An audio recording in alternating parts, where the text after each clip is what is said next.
আগামী জাতীয় সংসদ নির্বাচনের জন্য কিছুদিনের মধ্যেই প্রার্থী ঘোষণা করবে জামায়াতে ইসলামী। কয়েকটি দেশ সফর শেষে ভোরে ঢাকায় নেমে জানালেন দলটির আমির ডক্টর শফিকুর রহমান। এ সময় তিনি বলেন, রাজনৈতিক দলগুলোর মধ্যে বিরোধ নয়, মতের ঐক্য প্রয়োজন। তিনি বলেন, বিএনপির 237 প্রার্থী এখনও চূড়ান্ত না হলে জামায়াত 1 বছর আগেই তার সম্ভাব্য প্রার্থীদের নাম জানিয়ে দিয়েছে। 15 দিনের সফরে প্রবাসীদের অবদানের কথা তুলে ধরে তিনি বলেন, সরকার প্রবাসীদের ভোটার তালিকায় যুক্ত করলে এখনও অনেক জটিলতা রয়ে গেছে। তাই নির্বাচন কমিশনকে নির্ধারিত দিন থেকে আরও 15 দিন সময় বাড়িয়ে দেওয়ার দাবি জানান শফিকুর রহমান।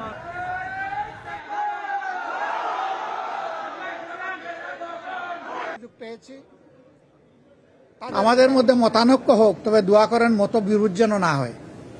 মতের ভিন্নতা থাকবে, এটাই গণতন্ত্রের সৌন্দর্য।